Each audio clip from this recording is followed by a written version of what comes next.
আসসালামু আলাইকুম ওরহমতুল্লাহ। শুধু দর্শক শ্রোতা, আজকে ছোট্ট একটি অনুষ্ঠানের আয়োজন নিয়ে আমরা আপনাদের সামনে উপস্থিত হয়েছি এবং এই অনুষ্ঠানের বিষয়বস্তু হলো আহমদিয়া মুসলিম জামাতের প্রকাশিত ক্যালেন্ডার। গত বেশ কয়েক বছর ধরে আহমদিয়া মুসলিম জামাত কর্তৃক প্রকাশিত ক্যালেন্ডার আমাদের দৃষ্টি আকর্ষণ করছে, যেখানে নানা ধরনের তথ্য উপাত্ত সম্বলিত বিষয়াবলী তারা তাদের ক্যালেন্ডারের মাধ্যমে উপস্থাপন করে যাচ্ছে। এই বিষয় নিয়ে আলোচনা করার জন্যে আমাদের মাঝে একজন অতিথি এখন উপস্থিত আছেন। আমরা তার কাছ থেকেই তার পরিচয়টা জেনে নিতে চাই। আসসালামু আলাইকুম। ওয়ালাইকুম সালাম রহমতুল্লাহ। আমার নাম হাজারি আহমদ আল মুনিম। আমি আহমদে মুসলিম জামাতের একজন মোবাল্লিগ হিসেবে সেবা করার সৌভাগ্য পাচ্ছি। অনেক ধন্যবাদ আপনাকে পরিচয় দেওয়ার জন্যে। আপনাকে ধন্যবাদ। আপনার কাছে আমার বিনীত প্রশ্ন হলো, এই যে আহমদিয়া মুসলিম জামাতের ক্যালেন্ডারে কিছু বিরল কনসেপ্ট এবং অনন্য কিছু বিষয়াবলীর অবতারণা করা হচ্ছে, এই বিষয়টা আসলে কেন? ধন্যবাদ। দেখুন, সাধারণ যারা মানুষ রয়েছে, সাধারণ জনগণ, তাদের সবার পক্ষে কিন্তু সবসময় ধর্মীয় বই পুস্তক পড়ার বা এই বিষয়ে মনোযোগ দেবার সুযোগ হয় না। তো আহমদিয়া মুসলিম জামাতের মূল চেষ্টাই হচ্ছে আল্লাহ তাআলার বাণী এবং ধর্মের যা শিক্ষা, এটা যেন সহজে মানুষের চোখের সামনে আসে। ক্যালেন্ডার যেহেতু মানুষের চোখে সারাক্ষণ পড়ে এবং বেশ দীর্ঘ সময় মানুষের চোখের সামনে থাকে, এজন্য এখানে সহজে আল্লাহ তাআলার বাণী, কোরআনের বাণী, রাসূলুল্লাহ সাল্লাল্লাহু আলাইহি ওয়াসাল্লামের হাদিস বা এই ধরনের ইসলামী শিক্ষাগুলো তাদের সামনে তুলে ধরাটা আমাদের উদ্দেশ্য, যেন মানুষ সহজে এই বিষয়টা অনুধাবন করতে পারে, শিখতে পারে। সেই সাথে আহমদে মুসলিম জামাত বিশ্বব্যাপী ইসলাম প্রচারের যেই চেষ্টা এবং কার্যক্রম চলমান রেখেছে, সেগুলো আহমদিয়া জামাতের বিভিন্ন ক্যালেন্ডারে উঠে আসে। ধন্যবাদ আপনার উত্তরের জন্যে। এর সাথে আমি একটা প্রশ্ন যোগ করতে চাই। গত কয়েক বছর ধরে আমরা আহমদিয়া মুসলিম জামাত কর্তৃক প্রকাশিত বেশ কিছু আকর্ষণীয় ক্যালেন্ডার লক্ষ্য করছি। গত ২০২২ সালে প্রকাশিত আপনাদের যে ক্যালেন্ডারটি রয়েছে, সেটার মূল প্রতিপাদ্য বিষয় বা মর্মকথা সম্পর্কে যদি আমাদেরকে জানাতেন। জি, অনেক ধন্যবাদ।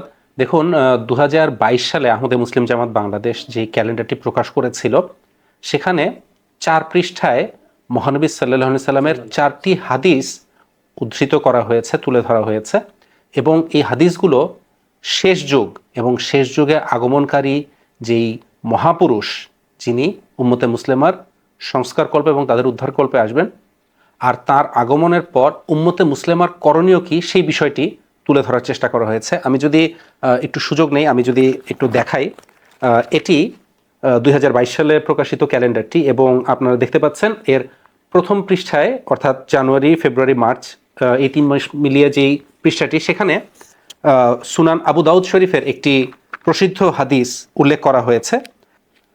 আমি হাদিসটি যদি পড়ে শোনাই, আন আবি হুরাইরাতা আন রাসূলিল্লাহি সাল্লাল্লাহু আলাইহি সাল্লাম কল, হযরত আবু হুরায়রা রাদিয়াল্লাহু আনহু বর্ণিত হাদিস, তিনি বলেন মহানবী সাল্লাল্লাহু আলাইহি সাল্লাম বলেছেন, ইন্নাল্লাহা ইয়াবআসু লিহাযিহিল উম্মাতে আলা রাসি কুল্লি মিয়াতি সানাতি মান ইউজাদ্দিদু লাহা দীনাহা। নিশ্চয়ই আল্লাহ তাআলা এই উম্মতের জন্য প্রত্যেক শতাব্দীর শিরোভাগে এক বা একাধিক ব্যক্তিকে আবির্ভূত করবেন, যিনি বা যারা তাদের জন্য এ ধর্মকে সঞ্জীবিত করবেন। এটি সুনান আবু দাউদ শরীফের হাদিস এবং কিতাবুল মালাহিম অধ্যায়ের একটি হাদিস, অত্যন্ত প্রসিদ্ধ একটি হাদিস। আমরা যখন দেখি মহানবী সাল্লাল্লাহু আলাইহি সাল্লামের এই বাণীটি কিভাবে করে পূর্ণতাপ্রাপ্ত হয়েছে এবং আল্লাহ তাআলা প্রত্যেক শতাব্দীতেই উম্মতে মুহাম্মাদিয়ার জন্য এমন ব্যক্তিকে বা ব্যক্তিদেরকে প্রেরণ করেছেন, যারা এসে উম্মতের মধ্যে যেসব কুসংস্কার বা ভুল বিভ্রান্তি, বিদাত সৃষ্টি হয়ে গিয়েছিল, সেই বিষয়গুলো থেকে উম্মতকে মুক্ত করার চেষ্টা করেছেন এবং মানুষকে সঠিক শিক্ষার দিকে, সঠিক পথের দিকে আহ্বান করেছেন। এই হাদিসেরই বাস্তবায়ন কিন্তু আমরা দেখতে পাই একেবারে প্রথম শতাব্দী থেকেই। হযরত ওমর বিন আব্দুল আজিজ, তিনি উম্মতের মুজাদ্দিদ ছিলেন। প্রত্যেক শতাব্দীতে এক বা একাধিক ব্যক্তি যারা এসেছেন উম্মতকে সঠিক পথে নিয়ে এসেছেন এবং যেসব বিদআত এবং কুসংস্কার উম্মতের মধ্যে ঢুকে গিয়েছিল, সেগুলো থেকে উম্মতকে আবারও উদ্ধার করে সঠিক পথে আনার আহ্বান জানিয়েছেন। আমরা দেখতে পাই ১৩ শতাব্দী পর্যন্ত মুজাদ্দিদরা এসেছেন, কিন্তু চতুর্দশ শতাব্দীর কোনো মুজাদ্দিদের উল্লেখ আমরা পাই না। এমনকি পঞ্চদশ শতাব্দী যেটা, সেটারও কিন্তু কোনো মুজাদ্দিদের উল্লেখ আমরা এখন পর্যন্ত দেখছি না, অথচ পঞ্চদশ শতাব্দীরও একটা দীর্ঘ সময় পার হয়ে গেছে। এর কারণ হলো চতুর্দশ শতাব্দীর শিরোভাগে আল্লাহ তাআলা মুজাদ্দিদ হিসেবে হযরত মির্জা গোলাম আহমদ কাদিয়ানী আলাইহিসসালামকে যুগের মুজাদ্দেদ এবং ইমাম মাহদি ও প্রতিশ্রুত মসিহ হিসেবে প্রেরণ করেছেন। তার তিরোধানের পর খিলাফত ব্যবস্থা প্রতিষ্ঠিত হয়েছে, যে কারণে বর্তমানে যুগ খলিফা যিনি রয়েছেন তিনি যুগের মুজাদ্দেদ হিসেবে দায়িত্ব পালন করছেন। ধন্যবাদ, আপনি অনেক সুন্দর করে বিষয়টি বুঝিয়ে বললেন। আপনি কি এর সাথে আরো কিছু যুক্ত করতে চাচ্ছেন? জি ধন্যবাদ। আপনি সুযোগ দিলে আমি এই ক্যালেন্ডারের আরো একটি পৃষ্ঠা আমি দেখাতে চাই, যেটি পরবর্তী দ্বিতীয় পৃষ্ঠা অর্থাৎ এপ্রিল, মে এবং জুন মাসের যে পৃষ্ঠাটি ছিল সেখানে আরো একটি হাদিস উল্লেখ করা হয়েছে যে যখন ইমাম মাহদী আসবেন তখন উম্মতের জন্য করণীয় কি। এটি হযরত সাওবান রাদিয়াল্লাহু আনহু বর্ণিত হাদিস। তিনি রাসূলুল্লাহ সাল্লাল্লাহু আলাইহি ওয়াসাল্লামের উদ্ধৃতি উল্লেখ করতে গিয়ে দীর্ঘ কথার অবতারণা করেন এবং এক পর্যায়ে তিনি বলেন, সুম্মা যাকারা শাইআন লা আহফাজুহু। এরপর মহানবী সাল্লাল্লাহু আলাইহি ওয়াসাল্লাম আরো কিছু বলেছেন যেটা আমার স্মরণ নেই, এবং তারপর বলছেন ফাকালা, এরপর মহানবী সাল্লাল্লাহু আলাইহি ওয়াসাল্লাম বলেছেন ফা ইজা রাআইতুমুহু ফাবাইউহু ওয়ালাউ হাবওয়ান আলাস সালজি ফাইন্নাহু খলিফাতুল্লাহিল মাহদি।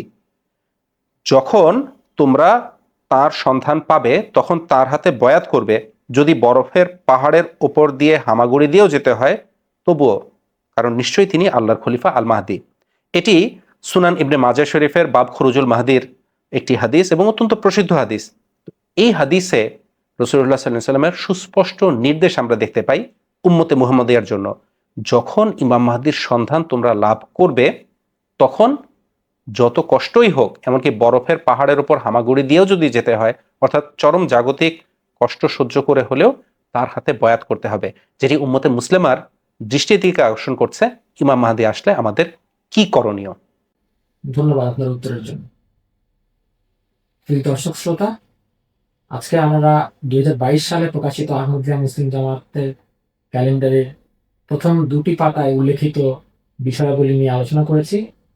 পরবর্তীতে এই আলোচনা অব্যাহত থাকবে এবং এই ক্যালেন্ডারে আরো যে বিষয়গুলো রয়েছে সেগুলো নিয়ে আমরা আলোচনা করব। আজকে আমরা আমাদের আমন্ত্রিত অতিথিকে ধন্যবাদ জানিয়ে তার সময়ের জন্য আমরা বিদায় নিচ্ছি। আসসালামু আলাইকুম ওয়া রাহমাতুল্লাহি ওয়া বারাকাতুহু।